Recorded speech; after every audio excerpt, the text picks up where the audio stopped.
हाँ, तो मैं बात कर रहा हूँ आपसे किस चीज़ से, सॉल्बिलिटी ऑफ गैस इन लिक्विड की बात मैं कर रहा हूँ, ठीक है ना। सॉल्बिलिटी ऑफ गैस इन लिक्विड की थोड़ी मैं बात करूँ तो देखिएगा,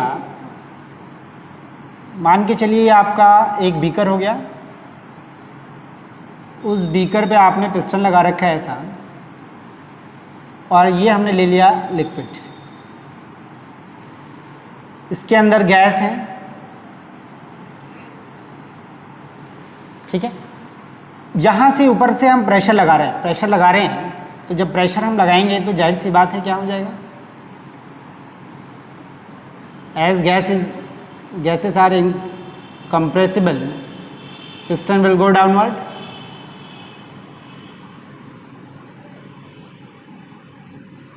सही है।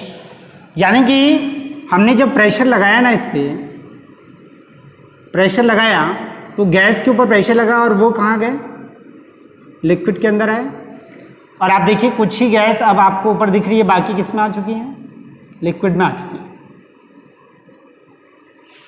इसका मतलब क्या आपको समझ में आता है, solubility of gas in the liquid is directly proportional to the pressure of the gas over the liquid. यानी कि गैस का लिक्विड के ऊपर जितना ज्यादा प्रेशर होगा, उस गैस की सॉल्बिलिटी उस लिक्विड में उतनी ज्यादा, क्योंकि जब हमने ऊपर से प्रेशर इंक्रीज किया ना, तो हर गैस का क्या हुआ, प्रेशर बढ़ा।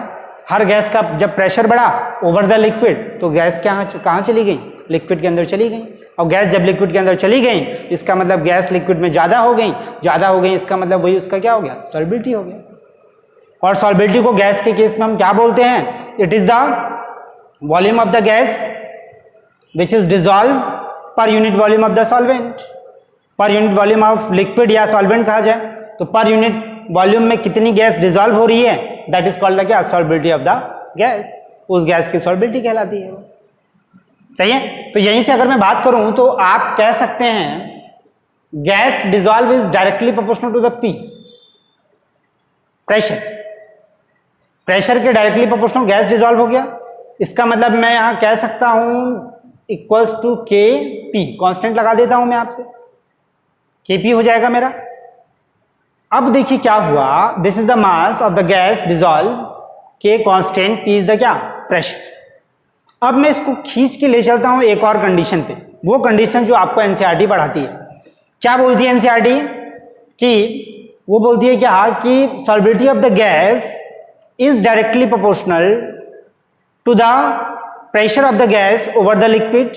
और कहती है क्या, कि जितना ज्यादा मोल फ्रैक्शन होगा, वो ये भी कहती है क्या, कि mole fraction of the gas in the liquid is directly proportional to the क्या, pressure of the gas over the liquid. यानी कि मोल फ्रैक्शन के कॉन्सेप्ट से निकल के आता है। तो मोल फ्रैक्शन के कॉन्सेप्ट से निकल के क्या आता है, इसके बारे में थोड़ी मैं चर्चा करता हूं। तो ये मेरा हो गया मास ऑफ गैस हो गया, इक्वल्स टू के पी हो गया। मैं क्या करता हूं, इसको डिवाइड कर देता हूं, मास ऑफ गैस को 2 से दिखाता हूं मैं, मास ऑफ ए 1 से डिवाइड कर देता हूं। याद होगा आपको, मैं 2 मतलब सॉल्यूट और 1 मतलब क्या, सॉल्वेंट। तो यहाँ पे K अपॉन W1 हो जाएगा और P रहेगा हमारा। ये कांस्टेंट है, ये कांस्टेंट है, और मास ऑफ सॉल्वेंट भी कांस्टेंट है हमारा, तो ये तो पूरा कांस्टेंट हो गया, उसको K डैश मान लिया। ये W अपॉन W1 हुआ, W2 को मैंने M2 से डिवाइड कर दिया, मोलर मास, और W1 को मैंने M1 से डिवाइड कर दिया। यानी कि जो K डैश आ रहा था यहाँ पे, उसको मैंने डिवाइड कर दिया ऊपर किससे, M2 से, और नीचे डिवाइड कर दिया किस चीज से, M1 से, M1 से। यानी कि जिससे यहाँ किया उसी से यहाँ भी किया, ताकि वैल्यू में कोई अंतर ना आ पाए। और हमारा P तो है ही, ये फिर ओवरऑल क्या हो जाएगा, कांस्टेंट हो जाएगा, तो K डबल डैश लगा दिया। आपको नहीं लगता given mass upon molar mass हो गया, मतलब ये नंबर ऑफ मोल्स हो गया। नंबर ऑफ मोल्स किस चीज का हो गया, N2 हो गया, डिवाइड बाई N1 हो गया, equals to K double dash हमारा P हो गया, K डबल डैश P हो गया। अब हमारा N2 अपॉन N1 हुआ। अब आप देखिए कि अगर मैं इसमें मोल फ्रैक्शंस की बात करता, क्योंकि रिलेशंस हैं, हम निकाल के ला रहे हैं मोल फ्रैक्शन तक। देखिएगा क्या बोला मैंने आपको, अगर मैं निकालता मोल फ्रैक्शन ऑफ 2, मान लीजिए सॉल्यूट का मुझे मोल फ्रैक्शन निकालना था, तो सॉल्यूट का मोल फ्रैक्शन निकालने का मतलब उसका moles upon total moles N1 plus N2, यही होता है। क्या कहा जाएगा? N2 is very very less than N1। कब? In case of gas in liquid. Gas liquid में बहुत कम डिजॉल्व होती है, इसलिए हम बोल सकते हैं कि मोल फ्रैक्शन ऑफ क्या? Gas will be less than solvent. तो हम कह सकते हैं क्या? Mole fraction of gas equals to N2 upon N1 कह सकते हैं। इसका मतलब इस चीज को मैं यहां लिख सकता हूं, this is the mole fraction. तो मैं कह सकता हूं क्या? मेरा क्या आ जाएगा? Mole fraction equals to K double dash P हो जाएगा मेरा, होगा। इसका मतलब मैं कह सकता हूं इतना upon K double dash equals to P, और 1 अपॉन K का मतलब हो जाता है KH, that is the Henry constant. यानी कि मैं कह सकता हूं P equals to KH x। ये मेरा फॉर्मूला निकल गया, Henry law constant. KH is the Henry law constant, P is the partial pressure of gas, X is the mole fraction of gas. Mole fraction of gas in the liquid, partial pressure of gas over the liquid, यानी कि liquid के ऊपर जो भी gas है उस gas का partial pressure कितना पड़ रहा है, और मोल फ्रैक्शन यानी कि लिक्विड के अंदर कितना गैस गया, that is the mole fraction of the gas. KH is the Henry constant. Henry constant जो होगा KH equals to P gas upon P mole fraction of gas हो जाएगा। कई चीज यहां से निकलने वाली है, ध्यान से देखिए। फिर से मैंने क्या बोला आपसे? मैंने बोला कि Henry law means it is giving the relation of the pressure with the solubility of the gas in the given liquid. सही है? यानी कि हेनरी लॉ आपको बताता है कि प्रेशर के हिसाब से किस तरीके से किसी गैस की सॉल्युबिलिटी बढ़ती है। तो क्या बोला मैंने? फिर से ध्यान दीजिए, एक बार और कंसंट्रेट होइए अपने आप को। फिर से देखिए मैंने क्या बोला कि solubility of the gas in the liquid at a given temperature, fix temperature should be there, should क्या? Must be there at a fix temperature. Pressure के डायरेक्टली प्रोपोर्शनल हो जाएगा mole fraction of the gas. It means when we increase the pressure of the gas over the liquid, then solubility of the gas in the liquid increases। Simple सी बात है। जब आपने ऊपर से प्रेशर लगाया तो गैस जाएगी कहां भाई? लिक्विड में ही तो आएगी, और लिक्विड में आएगी इसका मतलब क्या हो गया? सॉल्युबिलिटी क्या होगी? बढ़ गई। सही है? इस चीज को मैंने मैथमेटिकली प्रूफ किया, इस तरीके से निकाल के मैं लाया और मैं एनसीईआरटी तक पहुंच गया। एनसीईआरटी में जो दिया, क्योंकि अगर आप इस तरीके से प्रूव नहीं करते हो ना तो एक प्रॉब्लम आती है। क्या प्रॉब्लम आती है? वहां पे डायरेक्ट लिखा होता है P is directly proportional to the X, और जबकि मैं बात बताऊं कि जब P is directly proportional to the mole fraction होगा तो उस कंडीशंस में अगर मैं बात बताऊं तो हम क्या बोलते हैं यहां के हिसाब से कि mole fraction is directly proportional to the pressure. Mole fraction pressure के डायरेक्टली प्रोपोर्शनल है। सही है? और जब मोल फ्रैक्शन प्रेशर के डायरेक्टली प्रोपोर्शनल है तो यहां से हमें समझ में आता है कि मास डिसॉल्व या mass dissolve in the liquid is directly proportional to the pressure. Pressure जो भी इसका इस पे पड़ रहा है इसके डायरेक्टली प्रोपोर्शनल। यहां से हम जब खींच करके लाते हैं इसको ऐसे रिलेशंस करके तो ये चीज निकल के आती है। एक चीज हमेशा याद रखना है, न्यूमेरिकल्स जब भी सॉल्व होगा इसका, उस न्यूमेरिकल्स में क्या कहेगा आपसे? पार्शियल प्रेशर ऑफ गैस है, it is not the total pressure. Total pressure जो होता है वो ऊपर से लगता है, और पार्शियल प्रेशर जो होगा वो अलग अलग। अगर गैस ले रखी है ना तो हर गैस का अपना अपना जो इंडिविजुअल प्रेशर होता है that is called the partial pressure.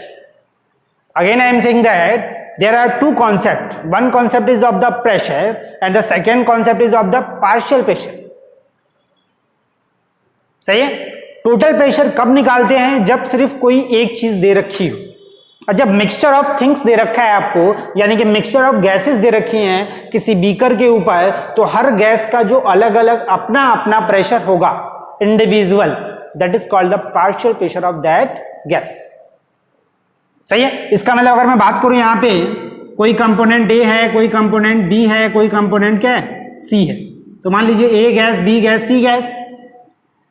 तो ऐसा तो है नहीं कि आपने प्रेशर लगाया तो सबकी सॉल्बिलिटी सेम रेट से बढ़ी? नहीं, ऐसा पॉसिबल नहीं है। क्यों नहीं पॉसिबल है? क्योंकि हर गैस का हेनरी लॉ कांस्टेंट अलग अलग होगा for a particular solvent. Particular solvent हमारा क्या है? वाटर है। हर गैस का हेनरी लॉ कांस्टेंट अलग होगा। If Henry law constant is different, then जब ये अलग है इसका मतलब ये अलग है। इसका मतलब जिस गैस का हेनरी लॉ कांस्टेंट अलग अलग होता है उन गैस की सॉल्बिलिटी इन द गिवन लिक्विड भी क्या होती है? हमारी अलग अलग होती है। आ रहा है ना समझ में? आएगा, मजा आएगा अभी क्योंकि अब थोड़ा सा फिजिकल है, तो फिजिकल में तो थोड़ा सा ध्यान देना होता है ना। मैंने मेरे सीरियसली नहीं पढ़ेंगे तो फिर गड़बड़ हो जाएगा। मजा आएगा किस चीज में? ऑर्गेनिक में थोड़ा सा और मजा आता है, वहां पे अम्यूजमेंट के साथ और पढ़ते हैं हम। अब चूंकि फार्मूला निकालना है तो भाई अब उसमें हम क्या कर सकते हैं? निकालना पड़ेगा ही पड़ेगा। खैर चलिए, तो अभी मैंने बोला ये चीज निकल के आ गया हमारा partial pressure of gas equals to KH X gas. Gas का मोल फ्रैक्शन डायरेक्टली प्रोपोर्शनल हो गया किसके? गैस के पार्शियल प्रेशर पे। इसका मतलब तीनों गैस का पार्शियल प्रेशर अलग अलग होगा, और जब तीनों गैस का पार्शियल प्रेशर अलग अलग होगा तो तीनों की सॉल्युबिलिटी इन द लिक्विड क्या होगी? अलग अलग होगी। यही बताता है हेनरी लॉ। सही है? तो हेनरी लॉ का अगर मैं ग्राफ बनाऊं ना तो ऐसे बनता है आपका, ये होता है आपका mass dissolve is directly proportional to the pressure. नहीं, प्रेशर इज ऐसे हो जाएगा आपका, ये mole fraction of the gas is directly proportional to the partial pressure of the gas. तो देखिए क्या कहा जाएगा, अगर मान लीजिए डायरेक्टली प्रोपोर्शनल का साइन है तो जाहिर सी बात है ऐसे जाएगा आपका ग्राफ। अब ऐसे ग्राफ जाएगा तो अलग अलग गैस आपने ले लिया तो अलग अलग गैस आपने लिया तो अलग अलग गैस का अलग अलग होगा फिर ऐसे। मान लीजिए A है, B है, C है आपका, तो तीनों गैस का क्या हो जाएगा? अलग अलग हो जाएगा। यहां से अगर आप क्या निकालना चाहते हैं? KH निकालना चाहते हैं तो यहां से स्लोप निकाल लो, KH निकल जाएगा, क्योंकि KH का मतलब क्या हुआ? Pressure of gas divide by mole fraction. जब आप यहाँ पे tan थीटा कहीं भी लगाते हैं, थीटा लगाइएगा तो ये जो आएगा ये प्रेशर होगा और ये जो आएगा वो मोल फ्रैक्शन होगा। तो जाहिर सी बात है tan थीटा जब आप करते हैं तो क्या आ जाएगा? स्लोप आ जाएगा, और that slope will give the value of Henry law constant. सही है? तो ओवरऑल हेनरी लॉ ने हमने ये बताया, हेनरी लॉ ने हमें क्या बताया कि किसी गैस की सॉल्बिलिटी किसी दिए हुए सॉल्वेंट में कैसे प्रेशर से अफेक्टेड होती है। सही है? अब देखिए क्या होगा कि अगर मैं बात करूं, हाँ एक और चीज मैं बोल रहा था कि ये जो टोटल प्रेशर है ना, that is not the partial pressure. कभी कभी न्यूमेरिकल ऐसा आएगा जहां पे टोटल प्रेशर दे रखा हो, तो टोटल प्रेशर जब आप देगा तो टोटल प्रेशर देगा तो उस गैस का पार्शियल प्रेशर आपको निकालना पड़ेगा। तो उस गैस का पार्शियल प्रेशर निकालने के लिए total pressure into mole fraction of the gas करेंगे आप, तब आपका आएगा, यानी कि Dalton's law of partial pressure लगाना पड़ेगा। कंसीडर करेंगे थोड़ा सा, न्यूमेरिकल्स लगाऊंगा तो बताऊंगा अभी मैं एक आध ऐसे क्वेश्चंस। ये होता है। अब यहाँ पे हेनरी लॉ पे थोड़ा सा क्वेश्चन बनता है हमारा, मोल फ्रैक्शंस का कोई यूनिट होता नहीं है, तो मोल फ्रैक्शन आपका तो कोई बात नहीं है, तो यानी कि हेनरी लॉ का जो आपका यूनिट आएगा that is equal to the क्या? प्रेशर। गैस का प्रेशर जिसमें लेंगे ATM बार जो भी लो आप, है ना, टॉर ले लो आप, जिसमें भी लेंगे आप, MMHG ले लीजिए आप, जिसमें लेंगे आप, KH का यूनिट उसी यूनिट में आएगा। पहली चीज। दूसरी चीज, if the value of KH is high then what you consider from this. अगर किसी गैस, मान लीजिए 3 गैस है हमारे पास A B C, और आपको दे रखा है KH का वैल्यू, इसका दे रखा है 5, इसका दे रखा है 7, इसका दे रखा है 3, तो आप इससे क्या समझते हो? तो KH का वैल्यू जब ज्यादा होगा तो खुद आप सोचिए जरा, तो KH का वैल्यू ज्यादा कब होगा? जब मोल फ्रैक्शन ऑफ गैस कम होगा। कम होगा भाई, इसके तो डायरेक्टली प्रोपोर्शनल है, लेकिन इसके तो इनवर्सली प्रोपोर्शनल है। तो if the value of mole fraction of gas in the liquid is small then the value of KH is high. Clear है बात? जब KH की वैल्यू ज्यादा है इसका मतलब मोल फ्रैक्शन इन लिक्विड क्या है? कम है। और जब मोल फ्रैक्शन इन लिक्विड कम है इसका मतलब solubility of the very gas is less. It clearly indicates that in among A, B, C, value of KH is highest of the B, means solubility of B is less. Then after A, then after C, यानी कि more soluble in all three gases are is C. तीनों गैसों में सबसे ज्यादा soluble कौन है? सी है। वाई? बिकॉज वैल्यू ऑफ के एच इज क्या? स्मॉल। तो वैल्यू ऑफ के एच जब स्मॉल होगा तो क्या होगा? सॉल्युबिलिटी हमारी क्या होगी? ज्यादा होगी। समझ में आ गई बात? कैसे ज्यादा होगी? क्योंकि जब KH की वैल्यू कम आई इसका मतलब मोल फ्रैक्शन ज्यादा हुआ, और मोल फ्रैक्शन ज्यादा मतलब सॉल्युबिलिटी ज्यादा है। क्लियर हो गई बात? तो ये कहानी होगी किस चीज की? हेनरी लॉ की। अब यहां पे जब आपकी KH की वैल्यू ज्यादा, थोड़ा सा समझने वाली बात है, KH का वैल्यू ज्यादा तो सॉल्युबिलिटी उसके हिसाब से हमने बता दिया कि KH की वैल्यू ज्यादा तो सॉल्युबिलिटी क्या होगी? कम होगी। और जब KH की वैल्यू ज्यादा सॉल्युबिलिटी कम, इसका मतलब फोर्स ऑफ अट्रैक्शन भी क्या? कम। सही है ना? और फोर्स ऑफ अट्रैक्शन कम तो वहां से हम कई सारी चीजें निकाल सकते हैं। कौन जल्दी लिक्विड बनेगा, कौन जल्दी लिक्विड नहीं बनेगा, वहां से भी बात आ सकती है यहां से, है ना? खैर चलिए, तो ये पूरी बात होगी किस चीज की? हेनरी लॉ की। अब मैं बात करूं थोड़ा सा इसके एप्लीकेशंस की, एप्लीकेशन ऑफ हेनरी लॉ। और एक और चीज आपको पता करना है कि हेनरी लॉ किस किस केस में वैलिड नहीं होता है ना? आपको पता करना है कि किस किस केस में वैलिड नहीं होता, क्योंकि इसके भी अपने ड्रॉबैक हैं। It is also limited edition, ठीक है ना? तो अब मैं बात करूंगा application of Henry law. Henry law का एप्लीकेशंस की अगर मैं बात करूं तो सबसे पहला चीज आता है आपका सॉफ्ट ड्रिंक्स। सॉफ्ट ड्रिंक्स के अंदर जैसे हम कोक वगैरह पीते हैं, ठंडा वगैरह पीते हैं, तो उसमें क्या होता है? कार्बन डाइऑक्साइड होता है। और कार्बन डाइऑक्साइड होता है तो हम उसको पीते हैं तो हमें क्या लगता है? पंजेंट आता है गले में, तो अच्छा लगता है, अच्छा महसूस होता है, इसलिए हम लोग उसको पीते हैं। तो कार्बन डाइऑक्साइड जो होता है ना, वो कोक में हम लोग क्या करते हैं? बहुत हाई प्रेशर देके उसको उसके अंदर डिसॉल्व किया रहता है, ठीक है? बहुत हाई प्रेशर देके। और जब बहुत हाई प्रेशर देके आप डिसॉल्व किए रहते हो तो इसलिए इसको अगर हम शेक करके जब उसको ढक्कन को हम खोलते हैं तो एक साथ क्या होता है? कोल्ड ड्रिंक भी बाहर आती है। क्यों? क्योंकि जब आप शेक करेंगे तो उसमें क्या होगा? काइनेटिक एनर्जी बढ़ेगी, मतलब टेम्परेचर बढ़ेगा, और काइनेटिक एनर्जी बढ़ेगी तो क्या होगा? गैस अपने आप को इवॉल्व करने की कोशिश करती है। जैसे ही ढक्कन हम खोलते हैं गैस बाहर निकलने की कोशिश करती है, और उसी कंडीशंस में उसके साथ साथ लिक्विड भी बाहर निकल जाता है। अब आपको पता करना है कि जब ऐसा हो रहा था तो क्या जरूरत था लिक्विड को निकलने का? गैस भी तो निकल सकती थी खाली।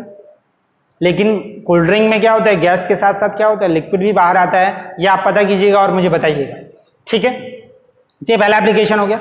दूसरा एप्लीकेशन की अगर मैं बात करूं तो क्या कहते हैं, जो क्लाइंबर्स होते हैं, रॉक क्लाइंबर्स जो हिल स्टेशन वगैरह पे होते हैं, तो आपको शुरुआत में मैंने ओवरव्यू में भी एक बात बताई थी, है ना, कि जब आप बहुत हाई एल्टीट्यूड पे जाते हो ना, तो ऊपर जैसे जैसे आप जाएंगे प्रेशर कम होगा। प्रेशर कम होगा तो सॉल्युबिलिटी ऑफ गैस भी क्या होगी? कम होगी।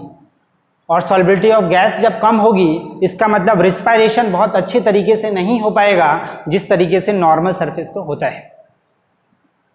इसलिए ऊपर हाई एल्टीट्यूड पे जो भी लोग रहते हैं वो क्या करते हैं? लो थिंकिंग पावर की एक बीमारी से क्या करते हैं? सफर कर रहे होते हैं। That is called the anoxia, ANOXIA, anoxia. सही है? इसीलिए क्या होता है कि जो भी ऊपर जाते हैं क्लाइंबर वगैरह, वो क्या करते हैं? एक सिलेंडर लेके जाते हैं अपने साथ, और उस सिलेंडर में वो कंपोजिशन होता है जो नॉर्मल हमें पाया जाता है, तो वो आसानी से क्या करते हैं? रिस्पायरेट कर पाते हैं।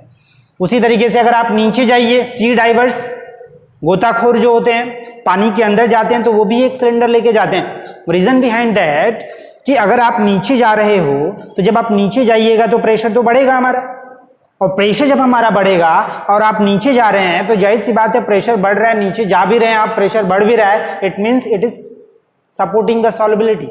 यानी कि जितनी गैसें होंगी सबकी सॉल्युबिलिटी बढ़ेगी और हमें आसानी से अवेलेबल होंगी सारी गैसें। तो सारी गैसें जब आसानी से अवेलेबल होंगी तो हम सभी गैस को लेंगे। हम ऐसा तो है नहीं कि हमारे में कोई सिस्टम लगा हुआ है कहेगा कि भाई तुम नाइट्रोजन हो, मुझे तुम्हारी जरूरत नहीं है, ऑक्सीजन है खाली तुम आओ, ऐसा तो है नहीं। जब सॉल्युबिलिटी बढ़ेगी तो सभी गैस का बढ़ेगा, सभी गैस का बढ़ेगा तो सभी गैस हमारे अंदर जाएंगी, लेकिन जरूरत हमें किस चीज की है? सिर्फ ऑक्सीजन की है। सही है? अब बंदा नीचे गया, अच्छे से रिस्पायरेट किया, अवेलेबल हुआ, आसानी से मिला हमें ऑक्सीजन, सही रहा सारा कुछ। लेकिन जब वो नीचे से ऊपर आएगा ना भाई, कभी ऐसा तो है नहीं कि वहीं जाके रह जाएगा, वहीं जाके रह जाएगा तो वेल एंड गुड, कोई बात नहीं है फिर तो जब आप वो ऊपर आएगा तो उसी रिस्पेक्ट में हमारी सॉल्बिलिटी ऑफ गैस क्या करेगी, डिक्रीज करेगी। और जब उसी रिस्पेक्ट में सॉल्बिलिटी ऑफ गैस हमारी डिक्रीज करेगी तो जो हमारी बॉडी के अंदर गैसेस गई हैं एक्सेस, यानी कि नाइट्रोजन गया है और भी जो गैसें गई हैं, मान लीजिए ऑक्सीजन गया तो वो तो यूज हो गया, मेटाबॉलिज्म में काम हो गया। लेकिन जो नाइट्रोजन एक्सेस था वो नाइट्रोजन तो चाहेगा इवॉल्व आउट होने के लिए, अपने आप को चाहेगा बाहर निकालूं मैं, क्योंकि प्रेशर हमारा क्या हो रहा है, कम हो रहा है जब नीचे से ऊपर आ रहे हैं तो, यानी कि समुद्र में से जब हम ऊपर आ रहे हैं तो उस कंडीशन में तो प्रेशर क्या हो रहा है, कम हो रहा है। और जब हमारा प्रेशर कम हो रहा है तो गैस क्या चाहेगी, बाहर निकलना चाहिए। तो नाइट्रोजन जो होती है that is the main reason, वो चाहती है अपने आप को बाहर निकल जाना, and it will form bubbles in our blood. आपको भी पता है कि जब किसी लिक्विड में क्या होता है, गैस डिसॉल्व होती है, आप उसको हीट करते हो तो क्या होता है, गैस निकलता है उसमें, तो बबल्स बनता है। तो नाइट्रोजन भी बबल्स बन के फॉर्म में निकलना चाहेगी, और जब बबल्स बन के निकलना चाहेंगी तो हो सकता है that is called the bends, उसको हम बेंड्स के नाम से जानते हैं। और हो सकता है कि वो हमारे सर्कुलेशन को रैप्चर कर दे और आदमी मर भी सकता है उस कंडीशन, है ना। मरने के बड़े उपाय हैं, और आजकल तो हर आदमी डरा हुआ है कोरोना वायरस से, है ना, कि क्या पता है भगवान क्या होगा। सही बात तो यही है कि अगर सही में अगर सोच लो आप तो डर तो लगता ही है जीवन से, आजकल तो ऐसा माहौल है। लेकिन खैर कुछ नहीं, हर चीज का अंत होता है, कभी ना कभी उनका भी अंत होगा, कोरोना भाई साहब का। खैर अभी हमें बात करनी है किसी चीज की, बेंड्स की। तो क्या हुआ, उस कंडीशंस में मर भी सकता है आदमी, तो उससे बचाव करने के लिए जो बंदा नीचे जाता है ना, वो भी गैस का सिलेंडर लेके जाता है ताकि उसको कोई एक्स्ट्रा एक्सेस गैस ना मिल सके। अब आपको पता करना है कि डाइवर्स जो अंदर जाते हैं, जो गैस का सिलेंडर लेके जाते हैं, उस गैस के सिलेंडर में क्या कंपोजिशन ऑफ गैस होता है, यानी कि कौन कौन सी गैस होंगी और कितने कितने % होंगी। कभी कभी क्वेश्चन ऐसा आ सकता है आपका, तो आप पता कीजिएगा इस चीज़ को और मुझे बताइएगा, ठीक। तो ये भी बात होगी हमारी। तो ये हमारा हो गया applications of Henry law. Henry law का क्या एप्लीकेशंस है, और भी एप्लीकेशंस आप समझ सकते हैं, ये मेजर एप्लीकेशंस हैं जो आपको दे रखे हैं। और हेनरी लॉ क्या कहता है ये समझ में आ गया आपको। हेनरी लॉ क्या पार्शियल प्रेशर का कॉन्सेप्ट रहा, क्या मोल फ्रैक्शंस का कॉन्सेप्ट रहा, KH क्या है, KH किसके ऊपर डिपेंड करता है, nature of solute, nature of solvent, what ever, unit क्या होता है KH का, KH की वैल्यू अगर हाई आई तो उससे आप क्या समझते हो, गैसेस अलग अलग हैं तो सबका KH अलग अलग है, तो सबका KH अलग अलग, तो उस हिसाब से आप किसकी सॉल्बिलिटी ज़्यादा होगी, ये भी बात समझ में आती है हमें, ठीक है ना। अब देखते हैं इससे कुछ रिलेटेड न्यूमेरिकल्स, है ना, 2-3 न्यूमेरिकल्स आप में दे रखा है, मैं उससे रिलेटेड कुछ न्यूमेरिकल्स आपको बताता हूँ, ठीक है। हाँ जी, देखिए कुछ न्यूमेरिकल्स हमारे सामने हैं जो न्यूमेरिकल्स रिलेटेड टू द क्या है, हेनरी लॉ है, ठीक है। अब आप देखिए क्या बोल रहा है आपसे, N2 है, N2 गैस है, ये हमारा 1 लीटर वाटर है। 1 लीटर पानी का मतलब आपको आना चाहिए 55.5 मोल, ये तो पता होना चाहिए आपको, क्लास 11 में बताया गया, नहीं पता तो बता देता हूँ मैं। वाटर 1 लीटर का मतलब 1000 ग्राम होता है, क्योंकि डेंसिटी क्या होती है, 1 होती है आपकी, तो 1000 ग्राम होगा। जब आप उसको 18 से डिवाइड करोगे ना मोलर मास से, तो 55 पॉइंट क्या आ जाएगा 5। सही है। तो क्या बोल रहा है, N2 का पार्शियल प्रेशर आपको दे रखा है, बोल रहा है हेनरी लॉ कांस्टेंट भी दे रखा है आपको, किलो बार दे रखा है, यहाँ पे सिर्फ बार है तो किलो मतलब आप मल्टीप्लाई कर दीजिएगा 1000 से, और वाटर का 1 लीटर मतलब 55.5 मोल दे रखा है। कह रहा है what millimoles of N2 gas would dissolve, कितना N2 गैस डिजॉल्व हुआ होगा।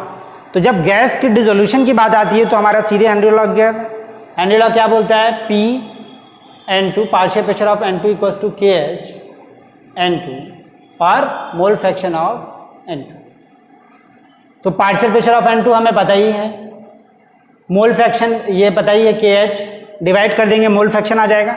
जैसे ही मोल फ्रैक्शन आएगा, mole fraction of N2 equals to number of moles of N2 लिखेंगे हम, और number of moles of N2 लिखेंगे plus number of moles of H2 लिखेंगे। अभी बताया था मैंने आपको पहले, उसका मोल्स अपॉन टोटल मोल्स। और आपको ये भी बताया था कि नाइट्रोजन का जो मोल्स होगा वो कंपेरिजन टू द सॉल्वेंट बहुत कम होता है गैस के केस में, तो आप इसको हटा सकते हैं। फिर मन में बात आती है कि अगर ले लेंगे तो क्या होगा, तो ले लेंगे तो आंसर एग्जैक्ट तो तभी आएगा, सही तो तभी आएगा, ठीक है ना। लेकिन अगर हटा देंगे तो सॉल्यूशन आसान हो जाएगा, आंसर में थोड़ा सा वेरिएशन आएगा। तो हम क्या करते हैं कि आसान बनाने के लिए इस चीज़ को हटा देते हैं, तो हो जाता है number of moles of N2 upon water का 55.5 मोल होता है। मोल फ्रैक्शन पता चला यहाँ से, यहाँ भरा, इसको लाके यहाँ मल्टीप्लाई कर दिया, नंबर ऑफ मोल्स किसका आ गया, नाइट्रोजन का आ गया। और नंबर ऑफ मोल्स नाइट्रोजन का आ गया और 1 लीटर पानी ले रखा है, इसका मतलब वही उसकी मोलैरिटी हो गई। और मोलैरिटी तो पूछा नहीं है, पूछा हमसे क्या है, मिली मोल्स पूछा है, तो जो मोल्स आएगा उसको मिली मोल्स में बदल दीजिएगा। इतना तो आना चाहिए यूनिट कन्वर्जन। तो ये हमारा क्वेश्चन लग जाएगा इस तरीके से, ठीक है ना। आप में एक और क्वेश्चन दे रखा है एनसीईआरटी में, मुझे लगता है कार्बन डाइऑक्साइड का दे रखा है। तो कार्बन डाइऑक्साइड का दे रखा है यहाँ पे 1 लीटर की जगह क्या दे रखा है, 500 ml दे रखा है। तो जब 500 ml देगा तो यहाँ पे कितना हो जाएगा, बाई 2 हो जाएगा मोल्स। 1 लीटर में इतना मोल्स, तो आधा लीटर में कितना, बाई 2 हो जाएगा। आप यहाँ पुट कर दीजिएगा, उसको सॉल्व कर दीजिएगा, number of moles of carbon dioxide आ जाएगा। और जब कार्बन डाइऑक्साइड आ जाएगा तो जब मोल्स आ गया तो हो सकता है ये भी पूछ दे क्वेश्चन में कि what is the mass of the nitrogen dissolve, what is the mass of carbon dioxide dissolve. तो जब आपका मोल्स आ गया तो उसके मोलर मास से क्या करिए, मल्टीप्लाई कर दीजिए, आपको मास निकल जाएगा। सिंपल है। न्यूमेरिकल बहुत कठिन नहीं है केमिस्ट्री के। न्यूमेरिकल्स के लिए बस आपको थोड़ा सा कॉन्सेप्ट क्लियर होना चाहिए किस चीज़ का, थ्योरेटिकल पोर्शन का, कि किस टॉपिक से वो बन रहा है, फिर थोड़ा सा आप ध्यान देंगे तो हो जाएगा। एक और क्वेश्चन मेरे सामने है, क्या बोल रहा है आपका, KH Henry law constant nitrogen का दे रखा है इतना, ATM दे रखा है। भाई यूनिट को भी ध्यान रखना है हमें। ये दे रखा है mole fraction of N2 in air दे रखा है, ध्यान रखिएगा, मोल फ्रैक्शन इन एयर दे रखा है, नॉट इन लिक्विड। ये लिक्विड का होता है मोल फ्रैक्शन, जो हेनरी लॉ में हम यूज करते हैं। एयर दे रखा है और पूछ रहा है what number of moles of nitrogen from air dissolve in 10 moles of water at 298 kelvin 5 ATM pressure. Total pressure air का दे रखा है 5 ATM, सही है, टोटल प्रेशर 5 ATM हो गया। और एयर में ही नाइट्रोजन का मोल फ्रैक्शन कितना हो गया, 0.6, तो पार्शियल प्रेशर निकल जाएगा। यानी कि partial pressure of N2 equals to क्या हो जाएगा, P total into mole fraction of N2 in क्या, एयर। ये कर देंगे आप। अरे अभी मैंने बताया भी था आपको कि that is not the total pressure, that is the partial pressure. Henry law में that is the partial pressure over the liquid, and here is given total pressure, और मोल फ्रैक्शन भी किस में दे रखा है, एयर में दे रखा है, and this is the mole fraction of nitrogen in the liquid. बस यही समझना है आपको, है ना। तो क्या करेंगे हम, P टोटल की जगह भर देंगे 5 ATM, फिर ये हमारा आ गया इतना, मल्टीप्लाई कर दिया, नाइट्रोजन का पार्शियल प्रेशर आ गया। अब नाइट्रोजन का जब पार्शियल प्रेशर आ गया तो नाइट्रोजन का पार्शियल प्रेशर जब आ जाता है तो हम क्या बोलते हैं, partial pressure of nitrogen equals to KH mole fraction of nitrogen. Solve कर देंगे अब यहां से, सही है। और यहाँ पे 10 मोल्स ऑफ वाटर दे रखा है, और क्या निकालना है, what is the number of moles of nitrogen from air. इसका मतलब यहां से जब करेंगे तो इससे डिवाइड कर देंगे KH से, पार्शियल प्रेशर यहां से आ गया, उसको यहां पुट किया, KH से डिवाइड किया, क्या आया, मोल फ्रैक्शन ऑफ नाइट्रोजन आया।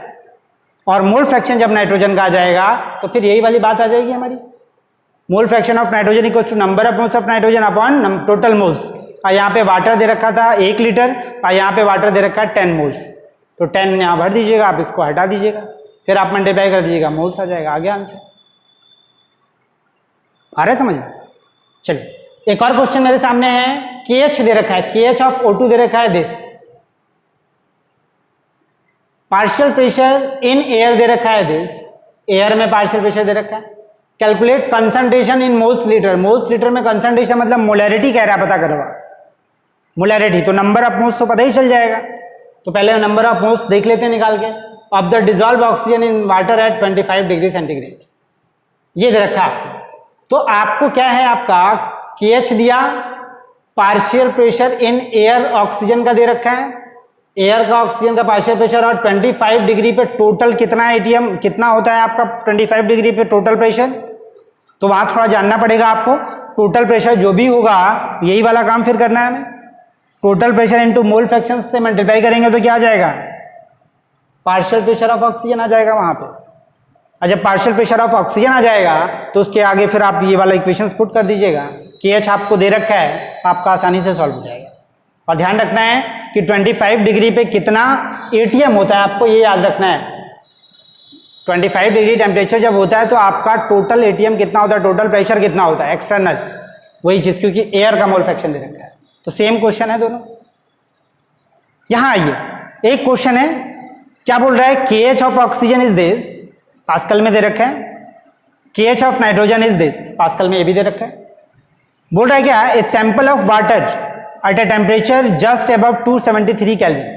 एक वाटर का सैंपल है जिसका टेम्परेचर थोड़ा सा ज्यादा है 273 केल्विन से, was equilibrated with air 20% of oxygen and 80% of nitrogen. कह रहा है जो पानी लिया गया है ना, उस पानी में 20% कौन है, ऑक्सीजन है, और 80% कौन है, नाइट्रोजन, जो भी वाटर लिया गया। अब आपसे कह रहा है क्या, एट 1 ATM पे टोटल है आपका। कह रहा है डिजॉल्व गैस वाज सेपरेटेड, जो भी गैसेस उसमें डिजॉल्व में उसको सेपरेट किया गया। सेपरेट करने के बाद कह रहा है एंड ड्राइड अप, और उसको सुखाया गया। तो आप बताइए कंपोजिशन, उनका कंपोजिशंस बताइए कितना कंपोजिशन होगा। यानी कि सबसे पहले एक वाटर लिया, उसमें दोनों गैस को डिजॉल्व किया, दोनों गैस का परसेंटेज देखा, उस परसेंटेज के बाद आपको ये पता करना है कि दोनों का कितना कितना % डिजॉल्व हुआ है उसके अंदर। सही है ना, अच्छा क्वेश्चन है ये, आप करिएगा, आप सोचिएगा, आप बताइएगा मुझे, ठीक है ना। फिर मैं नेक्स्ट वीडियो में इसको बता दूंगा आपको, ठीक है। होपफुली आपको समझ में आया होगा क्या क्या पढ़ाया मैंने हेनरी लॉ से रिलेटेड, सॉल्युबिलिटी और हेनरी लॉ, पूरा कॉन्सेप्ट हमारा क्लियर हो गया होगा। बस इतना ही है, आपको बस इतना ही फिक्स चीज पढ़नी है, हेनरी लॉ हमारा कंप्लीट हो जाता है, ठीक है ना। होपफुली आपको सब समझ में आएगा, जो नहीं आया वो आप मुझे बताइएगा और कोशिश करिए, पढ़ते रहिए।